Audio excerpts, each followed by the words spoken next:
Amém, queridos? Puxa vida, me sinto muito honrado de ter essa oportunidade de compartilhar com vocês sobre esse tema, não é? É o tema de um dos meus livros, e espero que Deus realmente tenha muita misericórdia e nos abençoe.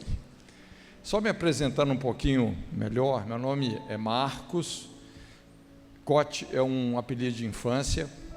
Eu sou casado com a Raquel, somos casados há 36 anos, temos um casal de filhos, o Gabriel e a Bárbara, ambos já são casados, né? Nós já estamos naquela fase lá do ninho vazio. Meu filho é casado com uma sul-coreana, mora lá na Ásia, tem um netinho que está lá também, o Daniel. E minha filha é casada com o Marcos, que é xará meu. E trabalho com uma organização missionária chamada Jocum, Jovens com Missão. Talvez você já tenha ouvido falar. Mas muito bom poder estar aqui com vocês, né, durante esse tempo. E espero que Deus realmente nos abençoe. Curva sua cabeça um pouquinho, vamos tentar remir o nosso tempo. Vamos colocar então agora essa palavra que nós vamos trazer diante de Deus. Pai, muito obrigado pela sua presença aqui conosco. Nós queremos agora nos achegar a Ti, queremos beijar o Teu rosto, dizer que nós Te honramos. O Senhor é o nosso Pai. E invocamos sobre as nossas vidas, Senhor, o Seu Espírito, a Sua inspiração, a Sua graça. Reconhecemos que somos apenas dispenseiros da Sua graça, da Sua sabedoria. Aprove ao Senhor colocar a excelência do Seu tesouro em vasos de barro, e é isso que nós somos. Por isso, como disse o salmista, não a nós, mas ao Teu nome seja dada toda a glória. Senhor, e essa é a condição que nós colocamos para fazer qualquer coisa, que o Seu nome, apenas o Seu nome, seja glorificado. Que o Senhor tenha misericórdia, que o Senhor faça fluir nesse lugar essa unção messiânica que restaura a cana quebrada, que reacende o pavio que fumega, que cura os quebrantados de coração, que dá vista aos cegos, que limpa os leprosos, que anuncia o ano aceitável do Senhor e o dia da sua vingança. Nós levantamos nesse lugar o nome que já foi exaltado pelo Pai, que está sobre todo nome, diante do qual todo joelho se dobrará e toda língua confessará que Ele é o Senhor. Reconhecemos, Senhor, que a Sua palavra não é apenas a espada de um pregador, mas antes de mais nada é a espada do Seu Espírito. Por isso nós oramos não apenas por informação, mas por revelação, que sejamos transformados pela renovação da nossa mente, para que possamos experimentar a Sua boa, perfeita e agradável vontade. Libera sobre as nossas vidas, Senhor, Sua palavra, aquela que procede da Sua boca, que para Ti não volta vazia, sem antes ter cumprido todo o propósito para o qual ela foi designada. E como ministro do Evangelho, eu quero abençoar cada vida, cada casamento, cada família que está aqui, Senhor, que o Senhor nos alcance para a Sua glória, em nome de Jesus. Amém, amém. Bom, nós vamos estar discorrendo sobre esse tema, que é o avivamento do Odre Novo. Eu não sei se você já teve acesso a algum livro meu, mas os meus livros, na verdade, assim, é tudo estudo bíblico, não é? Quantos amam a palavra de Deus? Quantos amam a Bíblia? Então você vai estar bem em casa, não é? Eu acredito muito no poder das Escrituras, porque nós sabemos que a Bíblia Sagrada não é só manual de espiritualidade. É um manual de espiritualidade, mas a Bíblia tem verdades, valores e princípios para construirmos ou reedificarmos o nosso mundo. Na verdade, a palavra de Deus só é uma expressão de quem Deus é. A Bíblia fala assim: no princípio era o Verbo, e o Verbo estava com Deus, e o Verbo era Deus. O Verbo se fez carne e habitou entre nós, vimos a sua glória como a glória do unigênito do Pai, cheio de graça e verdade. Em Jesus, as Escrituras assumem materialidade. E nós queremos falar sobre as Escrituras. Jesus nos alertou sobre uma certa transgressão. Ele fala assim que nós não devemos colocar vinho novo em odres velhos. Por isso que eu dei esse título para esse livro, O Avivamento do Odre Novo, não é? Tem gente que gosta de falar sobre o avivamento do vinho novo. Glória a Deus pelo vinho novo, não é? O vinho é uma tipologia do Espírito Santo. Mas é interessante que Deus é relacional.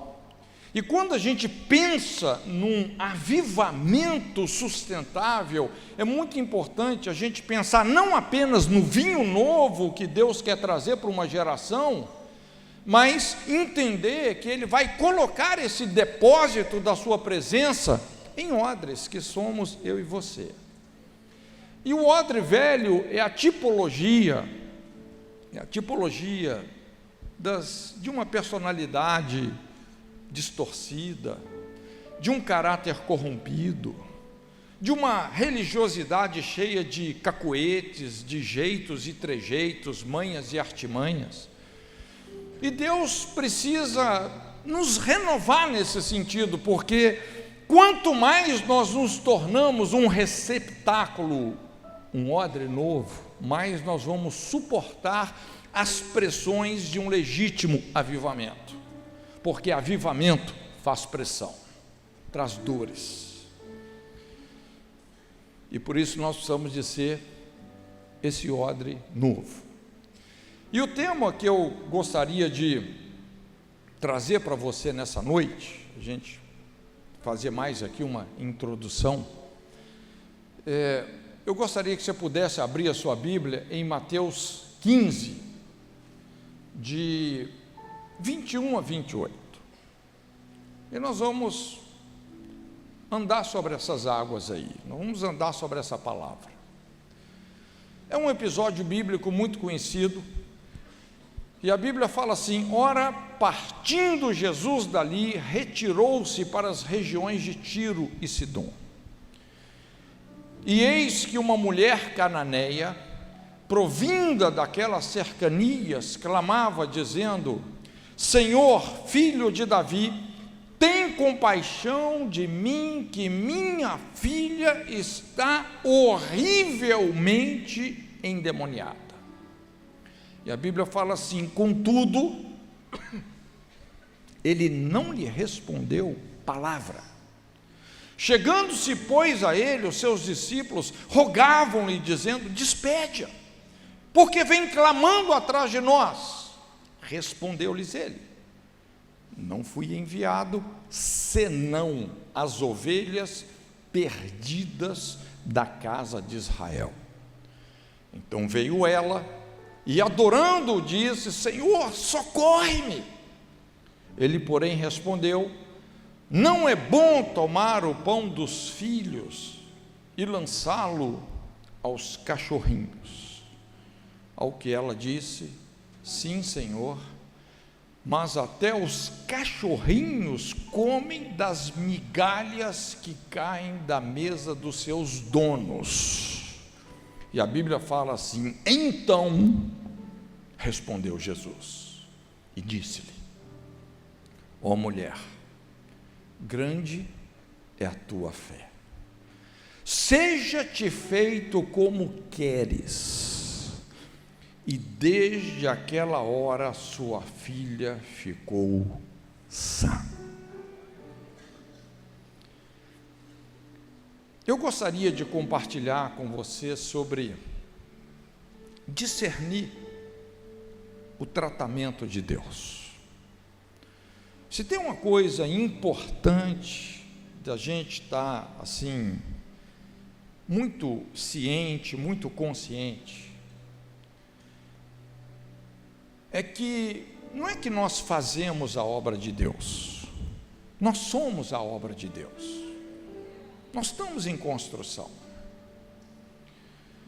E não é só que nós somos a obra de Deus, mas nós somos seres morais, dotados de livre-arbítrio. Então Deus conta com a nossa voluntariedade, com a nossa anuência, o nosso consentimento naquilo que Ele quer realizar em nós e através de nós. Então, se tem algo muito importante, é a gente discernir o tratamento de Deus nas nossas vidas. Quando nós olhamos aqui para esse texto, nós podemos, vamos dizer assim, ressaltar alguns pontos que são mais importantes. A primeira coisa que, obviamente, a gente observa aqui, era uma mulher desesperada. Esse texto fala de uma mulher desesperada. A Bíblia a caracteriza assim, uma mulher cirofenícia. Depois é muito importante a gente entender esse detalhe, que era uma componente fundamental da sua identidade, da sua construção cultural. Então nós temos aí essa mulher, uma mulher desesperada, e a Bíblia explica o motivo desse desespero, porque a Bíblia diz que essa mulher tinha uma filha que estava horrivelmente endemoniada. Gente, só de uma pessoa estar endemoniada já é um negócio horrível, agora horrivelmente endemoniada, negócio complicado. Não é que essa menina tivesse algum distúrbio emocional, psicológico, não, a Bíblia deixa claro que ela tinha um problema com raízes espirituais seríssimas. Era uma menina que estava realmente numa situação de total desproteção espiritual, horrivelmente endemoniada. Então nós temos uma mãe desesperada, uma filha endemoniada. Curiosamente, esse texto, ele não fala sobre um pai. O pai não aparece aqui. Pode ser que ele existisse, tivesse até posicionado nessa família, mas há uma grande chance desse pai não está ocupando o seu espaço, o seu devido espaço, a sua devida missão. E por que eu digo isso? Porque normalmente os demônios, essa é a tendência, eles se infiltram por essas brechas que os pais não ocuparam, esses espaços que os pais deveriam ter ocupado na vida dos seus filhos, mas por algum motivo eles não ocuparam. Então, quando a gente olha para a dimensão do problema dessa menina, puxa vida, pode ser que isso estivesse ligado com esse buraco existencial deixado aí por um pai. Mas antes da gente entrar aí nesse episódio, eu gostaria de confrontar esse texto que está aí em Mateus 15, com uma palavra que Tiago nos fala, lá em Tiago 4, versículos 6 e 7. Tiago é uma pessoa muito prática. Eu gosto muito do livro de Tiago, tem conselhos muito diretos, muito práticos, discernimentos muito claros. E Tiago, então, nesse texto aí, capítulo 4, versículos 6 e 7, ele fala assim: todavia, da maior graça, portanto diz: Deus resiste aos soberbos, dá, porém, graça aos humildes. Interessante, assim, a revelação muito clara que Tiago está trazendo aqui. Ele está dizendo que Deus tem uma resistência em relação à arrogância, orgulho. A Bíblia fala o soberbo, de longe Deus conhece. Eu costumo dizer que Deus é alérgico a gente arrogante. Ele é alérgico. E ele fala assim: sujeitai-vos, pois, a Deus, mas resisti ao diabo e ele fugirá de vós. Eu acho interessante o que Tiago está dizendo aqui, porque esse episódio dessa mulher sirofenícia, nós temos um quadro, como eu disse, que é um quadro de infiltração demoníaca, uma exploração demoníaca muito clara. E Tiago está dando aqui um caminho para que a gente possa lidar com essas situações. Quando a Bíblia fala sobre orgulho, arrogância, né? Então a Bíblia explica leis que acompanham esse tipo de comportamento. A Bíblia fala assim, que a soberba precede a destruição, a altivez de espírito, a queda, não é? Então, normalmente, quando a gente pensa em estruturas, esquemas de orgulho, são aquelas pessoas, porque a base do orgulho normalmente é uma ferida, é um abuso que se transformou em amargura, e dessa amargura então começa a vir mentalidades, raciocínios que conspiram contra a sabedoria de Deus, que pecam contra a humildade de Cristo. E então a pessoa começa a insistir no erro, ela insiste na briga, ela insiste no divórcio, insiste na rebelião, e assim, obviamente, que facilmente o diabo mata, rouba e destrói. É impressionante um ambiente de arrogância e orgulho, a facilidade que o diabo tem de cumprir o seu trágico papel. Mas algo muito importante da gente entender é que em toda prova, porque é sobre isso que nós vamos falar, não é? Discernindo as provas de Deus, discernindo o tratamento de Deus, em toda prova existe um lugar sobrenatural de humildade. Existe um lugar de humildade. Então, quando Tiago fala sobre isso, né, Deus resiste aos soberbos, dá graça aos humildes, sujeitai-vos, pois, a Deus, resistiu o diabo, ele fugirá de vós. Ele está dando aqui um passo a passo, não é?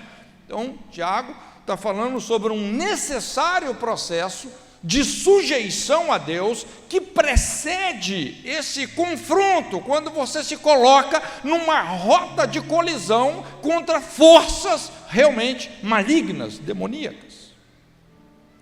Então Tiago, ele assevera isso: sujeitai-vos, pois, a Deus. Então eu gostaria de só fazer uma introdução aqui, especificando 4 princípios que estão evidenciados por Tiago e que constrói uma sequência muito importante numa situação de conflito como essa. Nós temos aqui um conflito familiar, não é? Nós temos uma mãe desesperada, uma filha endemoniada, e talvez, pode ser que infelizmente essa seja a realidade de muitos de nós. De repente, você, puxa vida, você está com um coração na mão, porque seu filho, sua filha, sei lá, está perdida aí no mundo das drogas, da perversão sexual, não é? Está totalmente distante de Deus. Às vezes pode ser que não é nem o filho ou a filha, né? Hoje é muito comum, fala sobre a parábola do pai pródigo, né? A Bíblia fala a parábola do filho pródigo, mas hoje o que a gente vê muito é a parábola do pai pródigo. Às vezes é o seu pai que está perdidão aí, desencaminhado, de boteco em boteco, sei lá, né, na imoralidade, adultério, etc. Então a gente vê uma situação aqui, onde a família está sendo ameaçada, está sendo destruída. E é muito importante a gente entender essa sequência que Tiago coloca. Então, 4 coisas aqui bem rápido. Número 1, primeiro princípio que Tiago fala é esse: antes de Deus resistir ao diabo, ele resiste aos soberbos. O maior problema de Deus, escuta bem o que eu estou te dizendo, o maior problema de Deus não é o diabo, são os soberbos. Por incrível que pareça,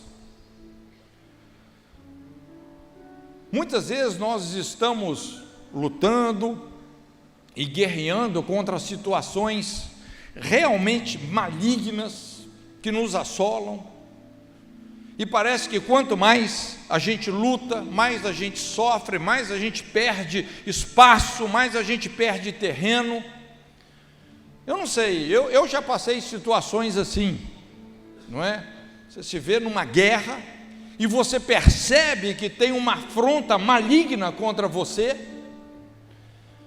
E quando a gente percebe isso, a gente começa então a repreender os demônios e entra nessa famosa guerra espiritual, onde a gente começa a usar os jargões que a gente conhece: está amarrado, eu expulso. E você faz tudo quanto é campanha, faz lá na igreja a campanha das 7 cabeçadas na cruz, mas nada funciona. Aliás, quanto mais você ora, parece que pior fica. Você sabe por quê? Porque às vezes o problema ali não são os demônios. O problema é que a mão de Deus é que está no nosso peito. Porque Deus resiste os soberbos. O problema não são os demônios.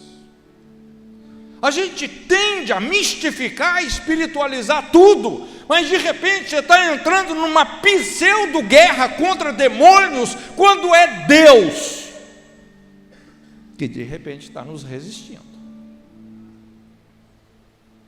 Uma outra conversa. Então, antes de resistir ao diabo, a Bíblia deixa claro que Deus, vai resistir os soberbos. O grande desafio de Deus é o coração endurecido do homem, e Deus certamente irá confrontar a nossa soberba, a nossa independência, a nossa justiça própria, todo julgamento frívolo, irresponsável que vem do orgulho ferido. Deus vai confrontar. Segunda coisa, Tiago fala assim: Deus dá graça aos humildes. Rapaz, isso aqui é um princípio muito poderoso. Depois de resistir aos soberbos, Deus honra os humildes. Gente, o princípio mais poderoso de prosperidade que existe é humildade, porque Deus exalta os humildes. E quando Deus exalta alguém, ninguém para. Mas graça e orgulho não se misturam. Então o favor de Deus, a abundância do seu reino, estão ligados com o coração purificado da arrogância e do orgulho. Na verdade, muitos estados crônicos de desgraça pessoal e familiar são respaldados por esses esquemas de orgulho. A gente que trabalha com aconselhamento pastoral, às vezes, rapaz, você se depara com tantas tragédias. E quando você vê um quadro terrível, crônico, de destruição, de tragédias, você pode observar, o orgulho está ali. O orgulho sempre precede a destruição. Então a humildade é essa chave que destranca, que abre a porta da graça. Tudo que peca contra a humildade nos conduz a uma vida estéril e desfavorável. Eu costumo dizer que o poder do pecado, na verdade, ele se aloja principalmente no orgulho ferido, principalmente no orgulho religioso. Já viu aquelas pessoas que falam assim: ah, pastor, puxa vida, esse pecado é maior do que eu não consigo largar a pornografia, eu não consigo largar um vício, eu não consigo largar aquilo. Rapaz, quando você não tem graça suficiente para vencer um pecado, honestamente, é sintoma que às vezes tem muito orgulho aí, porque a Bíblia fala que Deus dá graça aos humildes, e o pecado não terá domínio sobre vós, porque não estáis debaixo da lei, mas debaixo da graça. Então, se tem uma chave para a nossa vida em todos os sentidos, gente, é essa: Deus dá graça aos humildes. E graça não é licença para pecar, graça é o poder para você experimentar uma vida ressurreta com Cristo acima do poder do pecado. Terceira coisa que ele fala, e aqui já começa a entrar no que a gente quer conversar, Tiago fala assim: sujeitai-vos a Deus. E esse é o processo onde o nosso orgulho, essas estruturas às vezes, que envolveram abusos, feridas, quadros de inferioridade e superioridade, porque inferioridade e superioridade são os dois extremos da mesma vara. Quando você vê uma pessoa agindo com arrogância, orgulho, superioridade, ela só está compensando os seus recalques. Então Tiago fala assim: sujeitai-vos, pois, a Deus. Então ele enfatiza um processo, a capacidade de enfrentar com humildade as provas, a capacidade de convivermos vitoriosamente, nos relacionarmos com o tratamento de Deus. E quando a gente fala assim sobre o tratamento de Deus, esse processo onde Ele começa a nos mudar de dentro para fora, isso teoricamente pode assim parecer ser fácil, mas na prática, rapaz, quando a gente está passando pelo negócio, é tenso, é complicado. Às vezes você quebrar alguns esquemas de orgulho, você trazer uma cura profunda para uma pessoa realmente ferida, contenciosa, não é? Uma pessoa que se apegou a certas ideologias, crenças irracionais que têm o poder de destruir a sua espiritualidade. Você mudar isso, você quebrar esses esquemas de orgulho, envolve passarmos por provas que nós não compreendemos, às vezes situações que jamais imaginaríamos que poderíamos passar. Às vezes a gente fala assim: Deus, mas por que isso está acontecendo comigo? Senhor, eu sou um pastor, né? Como que isso está acontecendo? Se fosse até com aquele irmãozinho lá, tudo bem, mas comigo, aí que você vê que você tem mais orgulho que você pensa.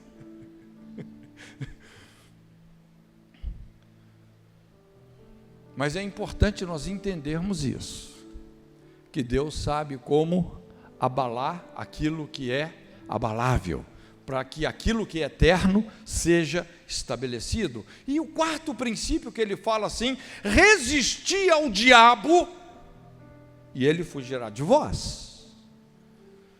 Então o processo de nos sujeitarmos a Deus constrói uma plataforma de autoridade através da qual nós vamos resistir ao diabo, e ele não vai ter outra alternativa senão fugir. Agora, em contrapartida, quando nós não discernimos o tratamento de Deus, as provas de Deus, ao invés do diabo fugir, nós é que fugimos. começamos a perder espaço, retroceder. Ao invés do diabo sair da igreja, a pessoa sai da igreja. Ao invés dos demônios sair do casamento, a pessoa sai do casamento. Isso é trágico. Mas à medida que nós suportamos a humilhação, que nós nos sujeitamos à correção divina, o diabo não tem mais onde se esconder, se torna um alvo claro, fácil, desarmado, e é a partir daqui que essas fortalezas da mente, porque muitas vezes o orgulho se torna uma fortaleza, uma cultura, um estilo de vida, que machuca todo mundo. Esses esquemas começam a ser desmoronados através de uma fulminante e genuína libertação. É o que nós vamos ver nesse texto de Mateus. Por isso que eu coloquei essa introdução aqui. Lógico que quando Tiago fala sobre resistir ao diabo, isso pode significar um tempo no qual nós vamos ter que guerrear, através de humilhação, quebrantamento. Para Jesus, por exemplo, foram 40 dias no deserto. Para Daniel foram 21 dias de jejum, se lembra? 21 dias jejuando, até que o príncipe da Pérsia foi derrubado. Então muitas vezes será necessário resistência moral, para vencer alguns confrontos. E aí você fecha um ciclo com dignidade, e você muda de fase. O que eu quero dizer é que também perseverança é altamente relevante quando a gente pensa numa situação de confronto, de batalha espiritual. Mas honestamente, esse texto aí de Mateus 15, esse episódio dessa mulher sirofenícia, por várias vezes eu já tinha lido esse texto, e no fundo, eu ficava com muitas dúvidas. Eu não conseguia entender plenamente esse texto. E, honestamente, assim, porque tem algumas partes aqui que soam muito mal. Um certo desatino de Jesus. A maneira como Jesus tratou essa mulher, nós vamos ver, é uma maneira muito estranha.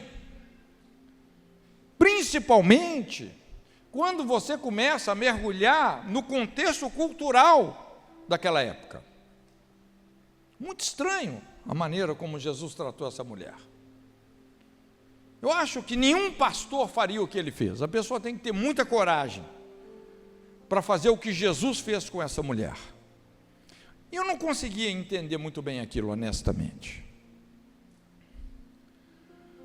E eu me lembro que eu estava passando por uma situação bem difícil na época, porque você sabe, liderança é isso, né? Liderança é você servir as pessoas, é você abre a porta para muitas pessoas, não é? Você cria oportunidades, você investe nas pessoas, você faz com que pessoas, inclusive você abre o caminho para elas irem mais longe do que você foi, né? Jesus disse isso, fareis as obras que eu faço e maiores ainda.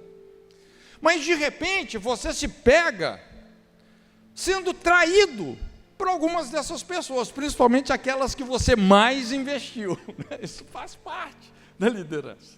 Você investe e percebe que essa pessoa está puxando o seu tapete. Então eu estava exatamente numa situação como essa, não é? E aí eu comecei, assim, eu fiquei meio desgostoso. Honestamente, eu não tenho muito essa tendência de ficar igual o Jó, raspando ferida com um caco de telha. Eu não sou essa pessoa assim. Mas eu acho que eu fiquei meio sentimental, e eu estava um pouco assim, falando com Deus, não é? Essa situação, Deus, mas puxa vida, logo essa pessoa e tal, não é? E de repente Deus falou claramente comigo. E Deus falou assim: olha, o problema todo não é essa pessoa. Eu falei: não? E Deus falou: não, o problema é você, é o seu orgulho, é a sua arrogância. Eu pensei assim: rapaz, eu podia ter ido dormir sem essa, misericórdia. E aí Deus começou a me mostrar coisas dentro de mim. E eu fui percebendo que a minha maneira, a maneira como eu lidava com as pessoas ao meu redor, gente, era muito arrogante. E sem perceber, você vai perdendo o coração de algumas pessoas. Porque o orgulho afasta as pessoas. Você vai perdendo o coração. E eu percebi que, na verdade, eu era o eixo, o pivô de toda aquela insurreição que estava acontecendo. O problema era eu mesmo. Honestamente, sondando o meu coração, não só nessa, mas em outras vezes, analisando, às vezes, os problemas que a gente passa, eu cada vez mais consigo desvendar essa tendência viciante que se baseia no orgulho ferido. Honestamente, a raiz de 90% dos nossos maiores problemas e conflitos é uma coisa só: orgulho. Por que um casamento acaba? Por que pessoas divorciam? Orgulho. Por que pessoas insistem num erro, sabendo que é erro, mas não dá o braço a torcer, nem que ela perca? Orgulho. Impressionante. Você entra nesse tipo de acordo que é o perder. E o pior do orgulho, como alguém já disse, é que orgulho, gente, é como mau hálito. Quem tem não sabe que tem. Já viu a pessoa que tem aquele bafo de onça? E ela gosta de falar perto da sua cara. Você tenta afastar, mas a pessoa está com aquele bafo. Ela não sabe que tem um bafo. O orgulho é assim, a pessoa não percebe. É um inimigo invisível. Aquele ditado que fala que o inconsciente está na testa. Todo mundo vê, menos a pessoa. Aí você precisa de alguém, às vezes. Você tem que ter humildade para ouvir alguém que de repente vai abrir os seus olhos. E é por isso que é difícil lidar com essas estruturas de orgulho, porque normalmente quem precisa de uma mudança não consegue perceber que precisa da mudança, porque a pessoa já se acha o máximo. Então isso torna mais difícil compreender certas provas às quais Deus nos submete. E a nossa vida, gente, é pontuada por provas, de Gênesis a Apocalipse. Não tente criar a expectativa de um evangelho esvaziado de provas. Caráter é como ouro, vai ser provado. Então veja bem, nós temos aí nesse texto um quadro, como eu disse, de uma infestação, uma exploração demoníaca. A mulher disse assim, clamando, gritando, num estado de agonia: minha filha está horrivelmente endemoniada. Lógico que a gente pode fazer uma aplicação disso, porque essa filha pode significar áreas ou situações importantes da nossa vida que estão aprisionados em quadros de destruição, desgraça, derrota. Às vezes alguns estão com um relacionamento conjugal endemoniado, outros com a vida financeira, outros com temperamento, outros com a vida sentimental, não é? Assim por diante. Não é difícil. Honestamente, não é muito difícil a gente mapear nossa própria vida, bem como a nossa família. Normalmente os sintomas são evidentes e denunciam realidades que realmente precisam de ser mudadas. Mas o que mais me impressiona aqui no texto, nessa situação familiar, é o discernimento de Jesus. E é aqui que eu quero aprofundar um pouco mais a conversa com você. Porque o discernimento que Jesus teve, ali estava a grande chave da libertação dessa mulher. Inclusive nós temos aqui, o que eu diria assim, um caso clássico de batalha espiritual. Isso aqui é um caso clássico. É um episódio clássico onde a gente pode entender realmente como funciona, sem querer mistificar, não é? Sem querer ir para o lado do animismo, mas a gente entender de fato um quadro de batalha espiritual. E Jesus exerce um discernimento surpreendente, porque ele conseguiu provocar na vida dessa mulher uma atitude que produziu por si mesma a libertação pela qual ela tanto clamava. Veja bem que Jesus foi tratando essa mulher, não é? Foi conduzindo a situação de uma maneira muito estranha, como nós vamos ver aqui, mas no final, a libertação que essa mulher tanto queria, ela foi quem protagonizou isso. Isso é incrível.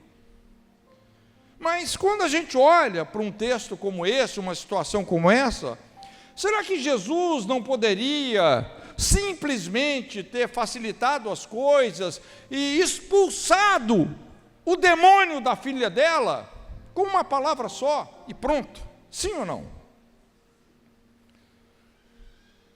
Eu acho que muitos de nós gostaríamos que as coisas sempre fossem assim, não é verdade? Se eu perguntar aqui quantos gostariam que Deus pudesse resolver todos os seus problemas financeiros nessa noite através de um milagre? Todo mundo quer.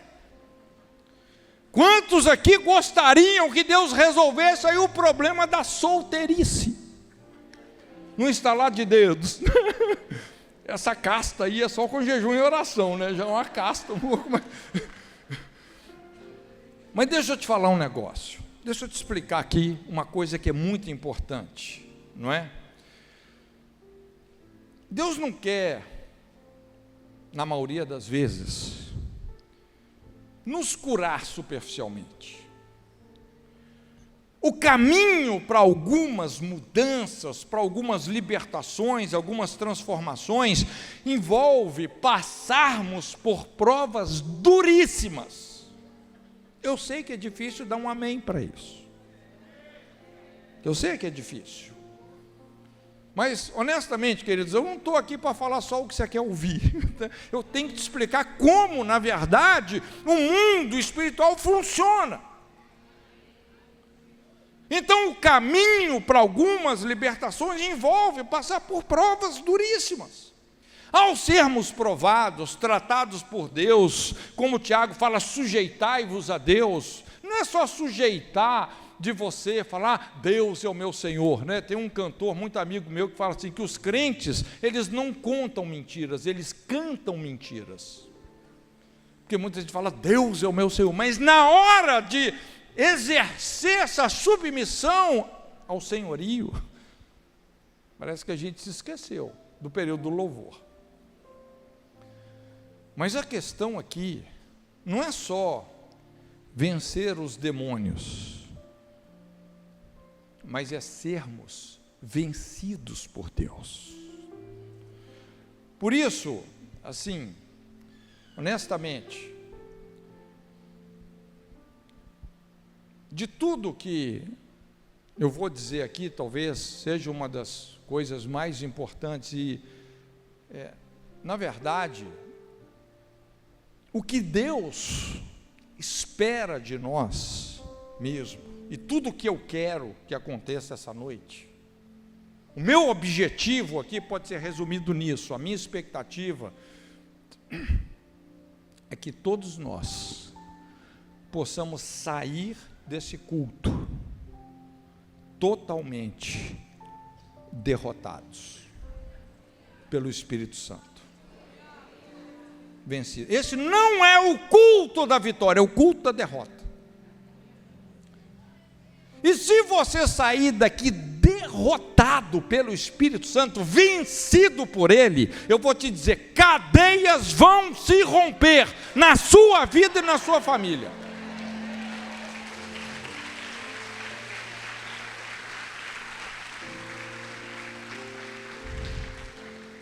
Nós vamos entender, né, aquela luta de Jesus ali com o Pai.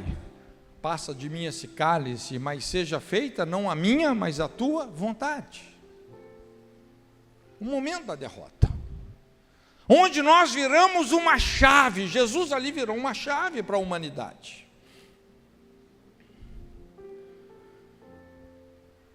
Milagres, veja bem, gente, Deus é um Deus de milagres. Deus pode fazer abundantemente mais do que tudo aquilo que nós pedimos ou pensamos, segundo o seu infinito poder que em nós opera. Deus é inescrutável no seu poder.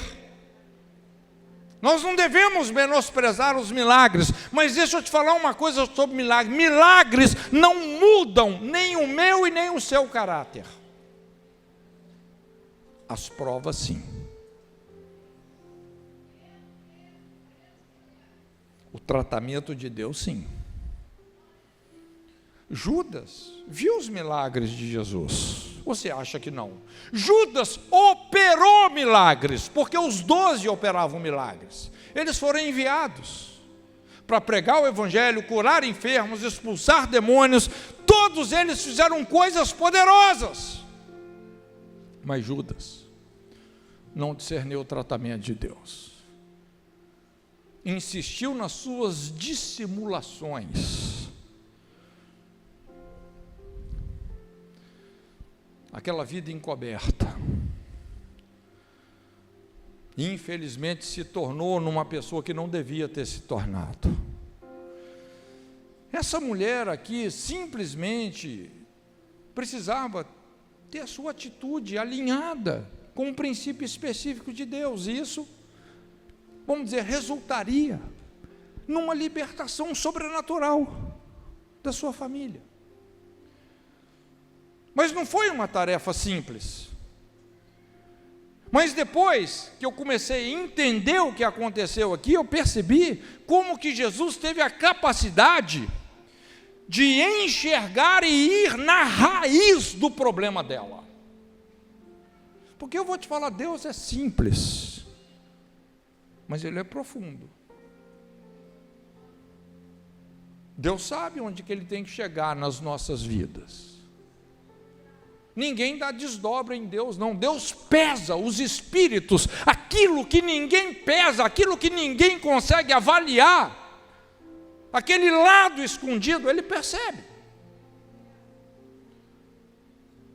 Então não foi uma tarefa simples. Jesus foi na raiz, sem fazer rodeios, mesmo correndo um terrível risco de ser totalmente mal compreendido, como muitos de nós o mal compreendemos nesse texto. Ele permaneceu firme no seu discernimento. Foi firme. E tratou como que tinha que ser tratado. E aqui, gente, isso daqui, o tratamento de Deus, envolve um relacionamento de risco. Muitos ressentimentos contra Deus nascem de respondermos às suas provas sem um discernimento do nosso orgulho. Quantos já viram pessoas que passam por situações difíceis na vida e agora elas começam a criar uma barreira ainda maior com Deus? Deus, por que o Senhor permitiu isso? E vem todos aqueles sofismas, aqueles argumentos, aquelas narrativas malignas que colocam em xeque o caráter e o amor de Deus. Mas veja bem, Jesus foi na raiz do problema.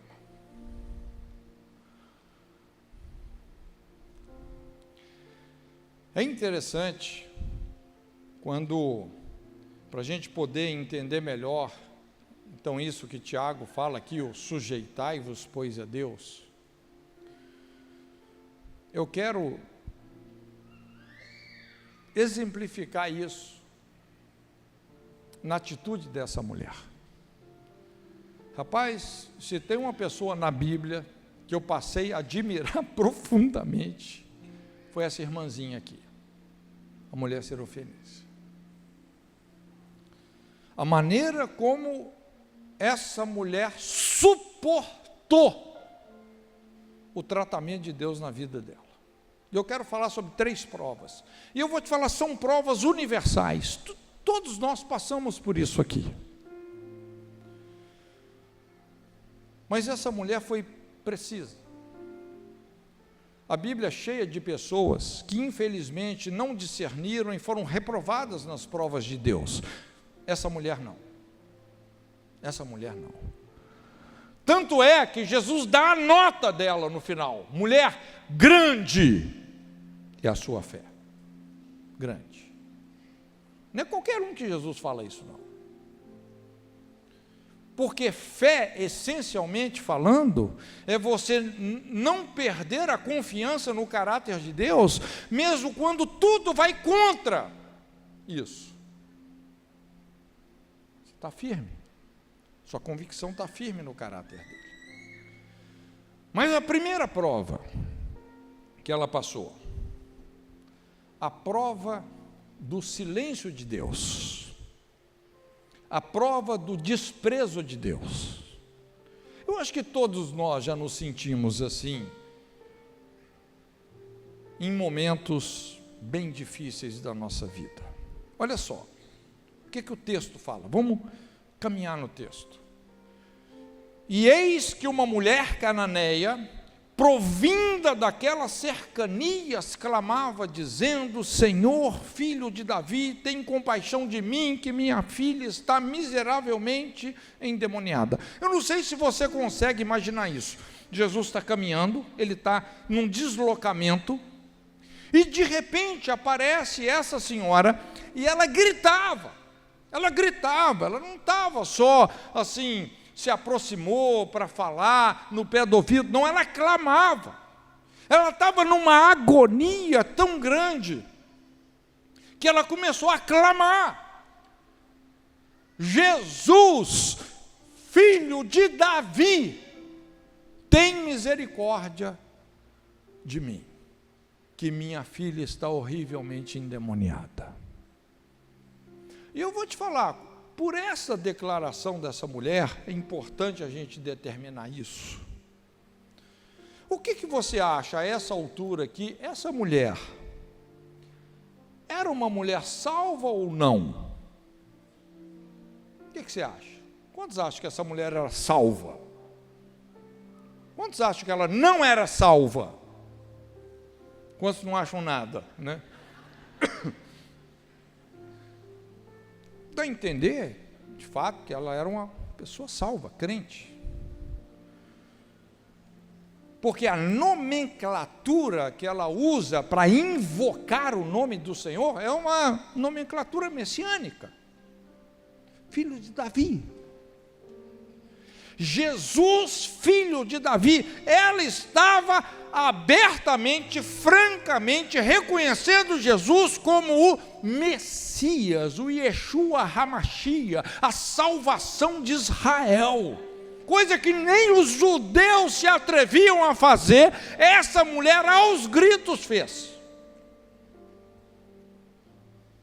Então ela chega e clama e grita, e quando Jesus então olha para ela gritando, olha o que o texto fala: contudo, ele não lhe respondeu palavra. Jesus simplesmente deu as costas e a ignorou. Foi embora, ignorou. Imagina se você está num problema terrível, você corre lá na casa do pastor, do apóstolo, bate na porta: pastor, ele abre a porta, vê que é você e fecha. Não, você entendeu o que está acontecendo aqui. A mulher veio gritando por socorro e Jesus simplesmente a ignorou. Não lhe respondeu palavra, é o que o texto fala. Então Jesus a despreza num momento de angústia, perplexidade. Sabe quando o silêncio de Deus confronta o nosso desespero? Deus se cala. Muitas vezes a gente vê isso em Salmos, Davi clamando: Senhor, por que te calas a meu respeito? Porque o Senhor está escondendo a sua face de mim? Aquela sensação de vazio e dor atravessa o nosso coração. A única resposta que nós temos diante do clamor é a solidão. Às vezes você está com a causa terrível, uma situação terrível em casa, e você ora, faz campanha, chora, consagra, mas nada acontece. O sentimento é claro. Eu fico pensando assim, naquele momento que Jesus nem deu papo, não lhe respondeu palavra, e ela vê simplesmente Jesus de costas, indo embora, ignorando ela. Deus virando as suas costas. E é aqui que os nossos sentimentos se afloram, se tornam vulneráveis. Eu não sei se você está entendendo a profundidade desse tipo de prova. Porque Deus não é assim. Mas Ele está se mostrando assim por algum motivo. E é aqui que o espírito de orgulho muitas vezes se achega e dói, né? O espírito de orgulho normalmente não fala, ele dói na pessoa. E os demônios começam a dizer: está vendo? Deus não ama você. Deus não se importa com você. Ele se esqueceu. Você não tem importância. Ele te abandonou na hora que você mais precisava dele. E você sabe qual que é o pior? O pior é que isso parece fazer sentido. Você não acreditar numa mentira como essa, num momento como esse, é só para pessoas realmente humildes e muito perseverantes.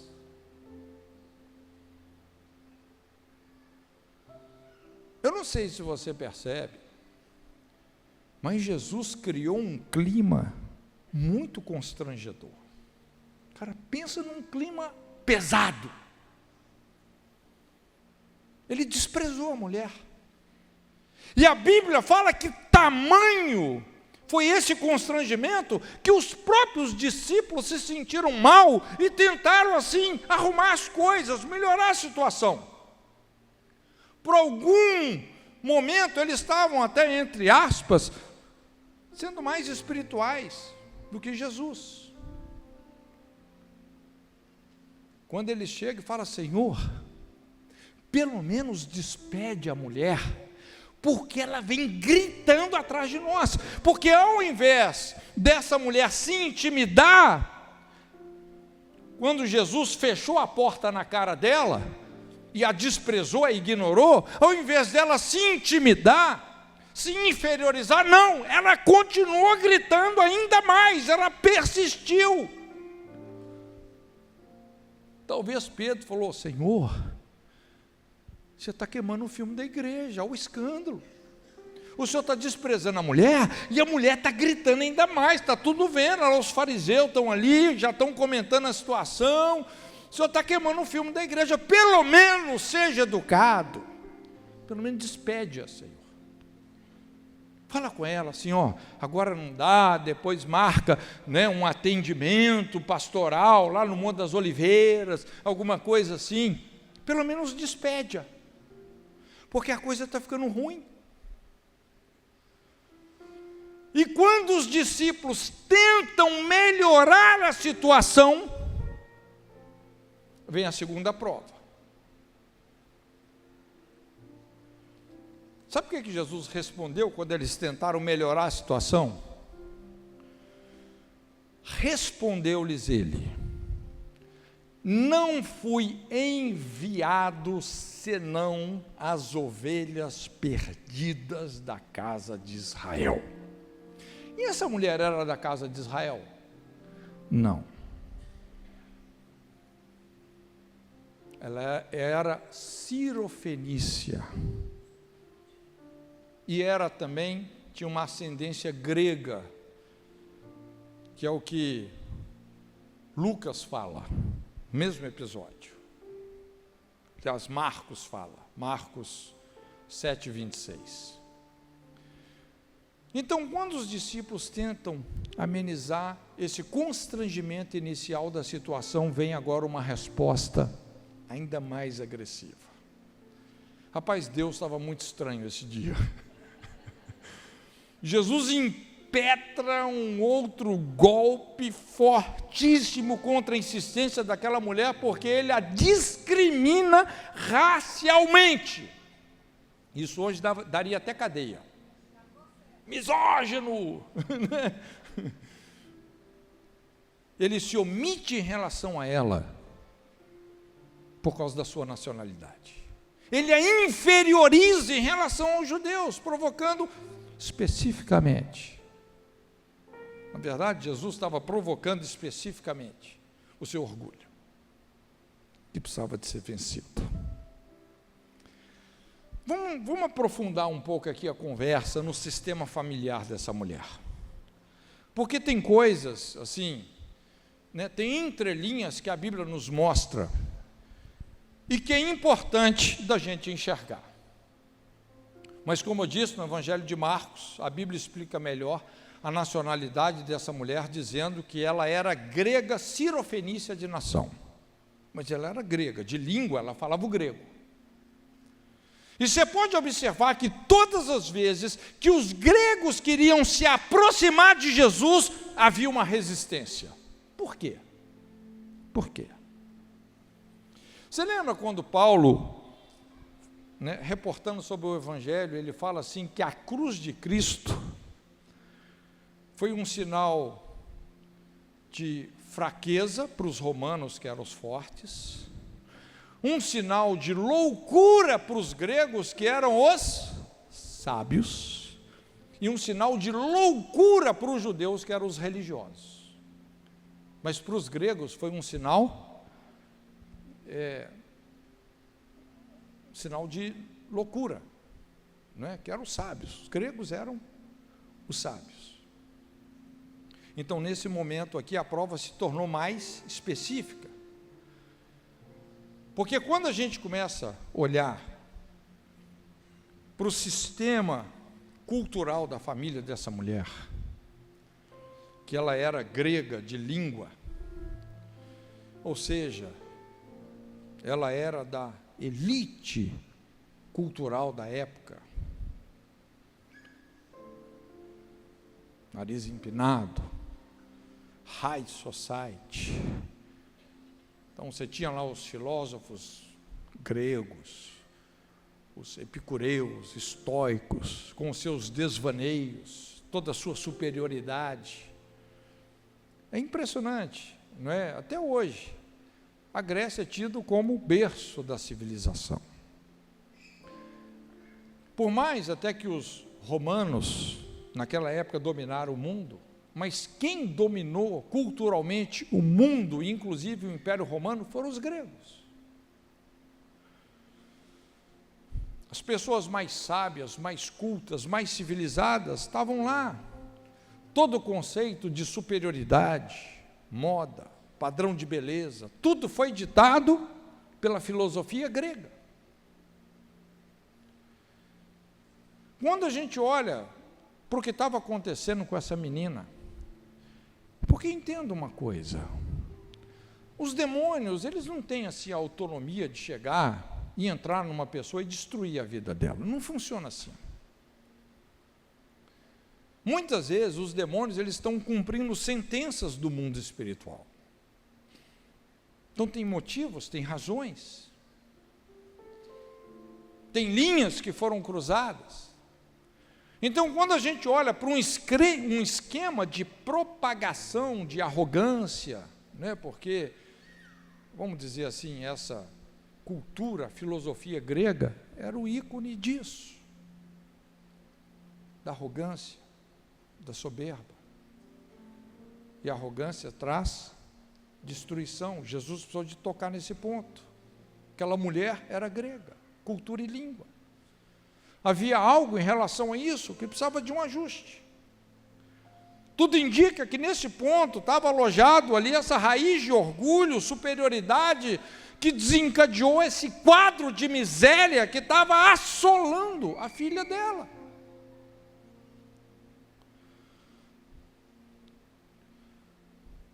Então Jesus, simplesmente, de uma maneira muito estranha, fala assim: olha, eu não fui enviado, e a despreza, a discrimina. Eu não fui enviado senão as ovelhas perdidas da casa de Israel.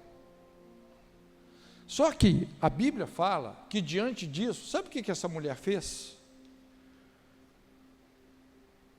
Mesmo assim, apesar disso, aquela mulher, ainda numa posição de intercessão pela filha, adora a Jesus dizendo assim: Senhor, socorre-me, socorre. Ela se humilha. Gente, eu não sei se você consegue imaginar o impacto cultural que é isso, porque nós estamos falando aqui de uma pessoa, como eu disse, da elite social, talvez uma mulher muito rica, muito culta, que chega para um judeu, porque naquela época o judeu era escravo do romano, estava subjugado ao Império Romano, era ralé. Uma mulher da alta sociedade grega chegar para um judeu e chamar ele de Senhor, rapaz, quebrou tudo. É um impacto cultural muito violento. Senhor, socorre-me, socorre-me. Ela se humilha. Aí vem a terceira prova. Vem a terceira resposta de Jesus para essa mulher. Ele, porém, respondeu. Olha só o que Jesus respondeu. A mulher adora ele, reconhece ele como Senhor. Mais uma vez ela insiste pedindo socorro, agora já tendo uma atenção maior. Mas a Bíblia fala assim: ele, porém, respondeu: não é bom tomar o pão dos filhos e lançá-los aos cachorrinhos. Cara,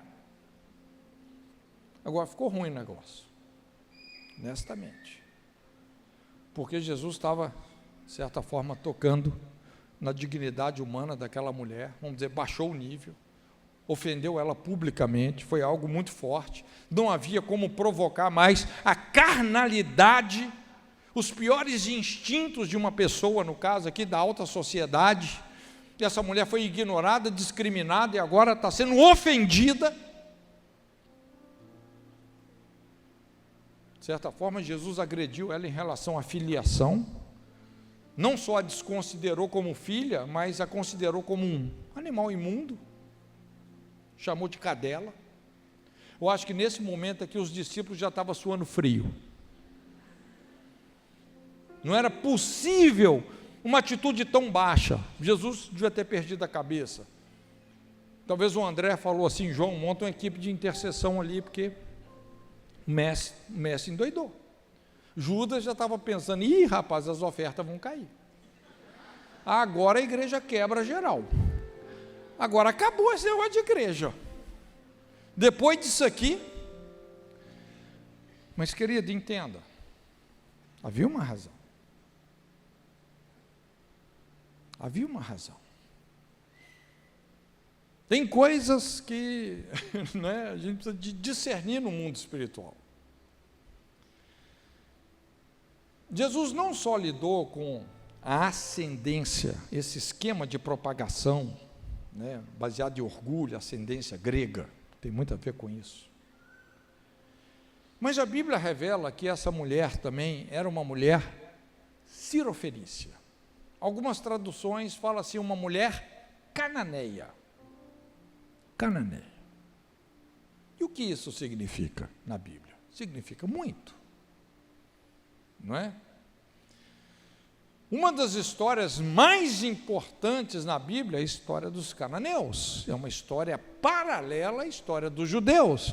Inclusive, os judeus ocuparam um território que era dos cananeus e depois perderam esse território, né? Mas a terra era dos cananeus. E essa mulher, então, era uma mulher cananeia. Vamos tentar explicar isso aqui, para você entender a terminologia e a maneira como Jesus confrontou essa mulher. Pensa num confronto, né? Você se lembra quem eram os cananeus na Bíblia? Os cananeus eram os descendentes de um homem chamado Canaã. Canaã. E esse Canaã era filho de um homem chamado Cão, ou Cã. Só de ser filho do Cão já é um problema, né? Cão. E o Cão era filho de Noé. E todos nós sabemos que aconteceu algo muito traumático na família de Noé, porque houve um incidente que Noé se embriagou. A Bíblia não dá muitos detalhes sobre isso, mas o que nós podemos dizer é que esse filho dele, o Cão, desonrou Noé, descobriu a sua nudez, o desonrou. Tem pessoas que falam que, às vezes, falam coisas que não estão na Bíblia, que é difícil, né, da gente constatar, mas, realmente, a Bíblia deixa isso claro, que houve uma desonra muito séria. E foi tão séria essa desonra que o Cão cometeu contra o seu pai Noé, que Noé respondeu de uma forma assim, horrível, né? Dizendo assim, maldito seja Canaã, filho de Cão. E ele fala isso 3 vezes. É interessante que Noé não amaldiçoou Cão, mas quem que Noé amaldiçoou? O filho dele. Traduzindo, quando Noé fala assim, maldito seja Canaã, filho de Cão, né? O que Noé está dizendo? É como se ele estivesse dizendo assim, olha meu filho, o mundo espiritual funciona assim. A mesma desonra que você me ofereceu, o seu filho vai te oferecer. O que você fez comigo, seu filho vai fazer com você. Maldito seja Canaã, filho de Cão. Infelizmente, quando a gente olha o que aconteceu na descendência de Canaã, você vê esse esquema, que é um esquema de desonrar pais, desonrar autoridades, um esquema de sacrilégio, de desonrar as coisas sagradas. Inclusive, havia alguns provérbios que foram criados no contexto desse povo, que eram os cananeus. Não lanceis as vossas pérolas, nem aos cães, nem aos porcos. Por quê? Porque os cananeus desprezam as coisas sagradas. Eles desonram aquilo que é sagrado. Eles têm o coração fechado para Deus. Não perca seu tempo com eles. Não lanceis as vossas pérolas aos cães. Então veja bem que essa gente, esse povo, essa família, essa dinastia foi construindo um esquema de propagação de iniquidade, geração após geração, baseado em desonra, sacrilégio. Gente, esse orgulho de desprezar as coisas sagradas, isso dá muito lugar para os demônios, e Jesus precisou de se colocar nessa brecha. Por isso que ele fala assim: olha, não é bom tirar o pão dos filhos e dar para os cachorrinhos. Veja bem que ele está usando uma linguagem cultural da época, que essa mulher entendeu muito bem. E como é que essa mulher responde? Ela fala: Jesus, o Senhor está certo. Nós temos agido como cães, desprezando as coisas sagradas. Mas tem uma coisa, Jesus: os cachorrinhos comem, nem que seja das migalhas que caem da mesa dos seus donos, porque o Senhor é o meu dono. Nós temos agido de maneira injusta, desprezando o Senhor, desprezando as coisas sagradas. O Senhor está certo, eu aceito a sua correção. Irmãos, nesse momento aqui, uma ruptura acontece. Algo acontece. Essa mulher, ela foi se humilhando, chegou uma hora que algo se rompeu. Algo se rompeu. Naquela hora, os demônios saíram da filha dela, não suportaram a humilhação dela. Naquele momento. Quando essa mulher fala isso, os cachorrinhos comem das migalhas. Irmãos, isso aqui, os demônios ficam endemoniados com um negócio desse. Grande a sua fé.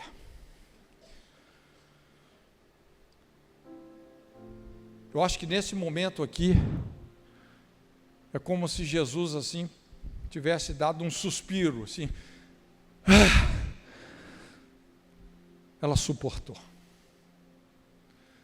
Que eu imagino que Jesus estivesse com o coração na mão. Será que ela vai suportar quando ignorei ela? Será que ela vai suportar quando tratei ela com indignidade? Mas essa mulher foi o quê? Se humilhando, até que ela chegou no quebrantamento que ela precisava chegar. E quando ela chega nesse nível de quebrantamento, Jesus fala: grande a sua fé, pode ir. O demônio já saiu da sua filha. Foi através de você, não foi através de mim. Foi você. Foi o que você fez. A 300 mil quilômetros por segundo, velocidade da luz, ou melhor, das trevas, os demônios foram embora. Aqui nós entendemos como que a fé é dimensionada pela humildade, pela convicção que nós temos sobre o caráter e o amor de Deus.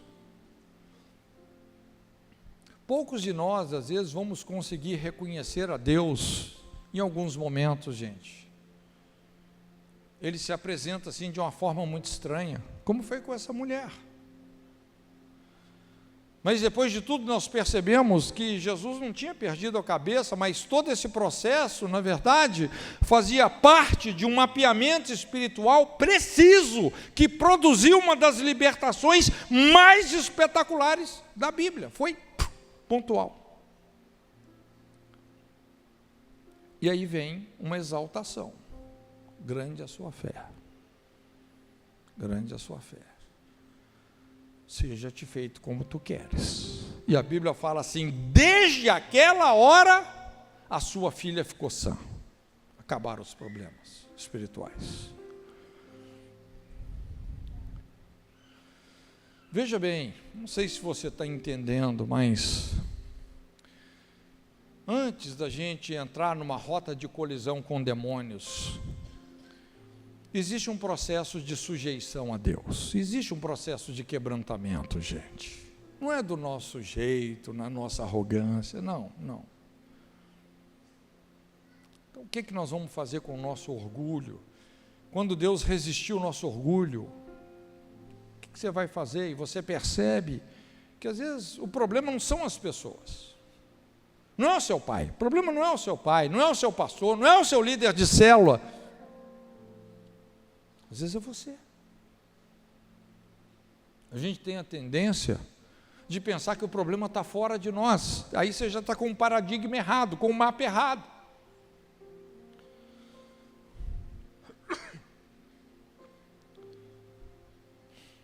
Essa mulher suportou a prova, não se sentiu humilhada por Jesus, não se ressentiu, não tinha orgulho para ficar ferido, entendeu que ela precisava era de se humilhar ainda mais, colocou-se na brecha, tinha consciência da miséria espiritual que eles viviam, não mediu esforços para se humilhar e foi exaltada. Então, como eu disse, quando a gente levanta essa questão, quem que expulsou o demônio da filha dela?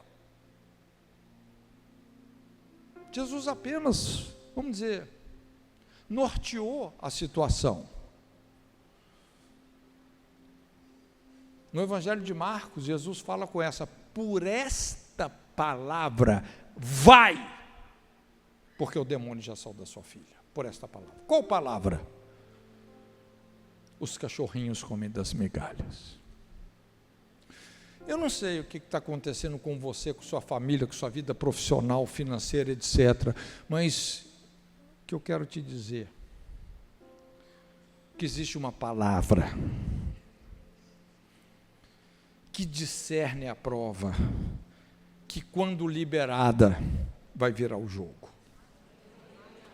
Para essa mulher foi essa palavra. Eu não sei qual palavra que você tem que liberar. Talvez até aqui você só tenha murmurado. Mas há uma palavra para toda prova, há um lugar de humildade e há uma palavra que vem desse quebrantamento e que vira o jogo.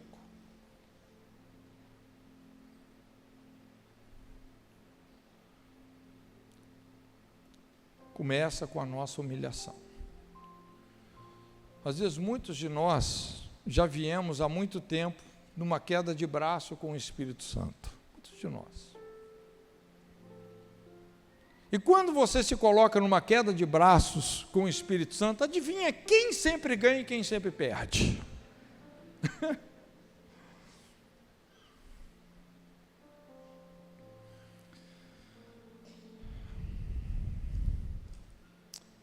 Hoje é o culto da derrota. Curva a sua cabeça um pouquinho.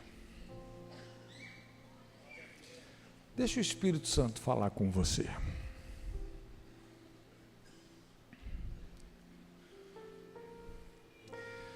É impressionante como pessoas orgulhosas têm a capacidade de levantar argumentos, eu diria até argumentos plausíveis, para duvidar do caráter de Deus, da sua bondade.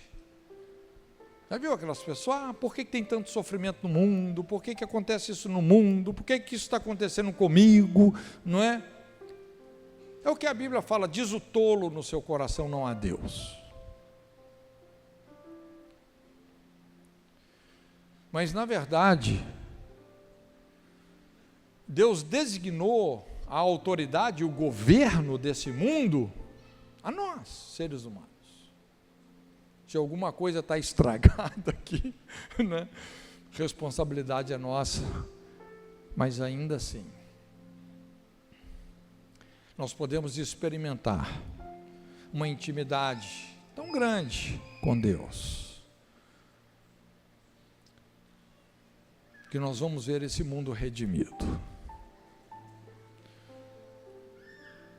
E eu sei que nós vamos ter que aprender a conviver com muitas situações aparentemente injustas, exatamente porque o nosso conhecimento é tão limitado, porque os juízos de Deus, eles estão em toda a terra, não se iluda. Deus não perdeu o controle de nada. A retidão de Deus está passando de norte a sul, de leste a oeste, nos 4 cantos desse planeta. Os juízos de Deus estão em toda a terra, a sua retidão, a sua verdade, a sua justiça.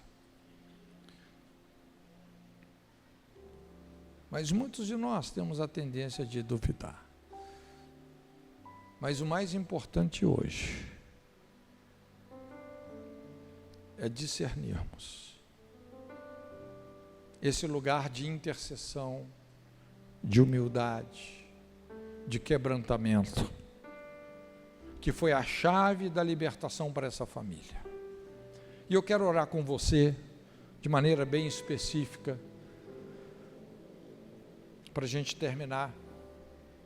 Se nessa noite, talvez você está enfrentando, desculpe a palavra, uma palavra forte, mas você está enfrentando um quadro assim, onde você, de desgraça, né? Um quadro que você percebe que tem exploração demoníaca, algo que está perto de você, às vezes é um filho, é uma filha, é um pai, é um parente, às vezes você vem até orando, você vem intercedendo, e se hoje você quer representar essa pessoa, você quer se colocar num lugar de humilhação, de intercessão, de entrega, eu gostaria que você tivesse a liberdade, sai do seu lugar, vem aqui na frente, nós vamos levantar um clamor.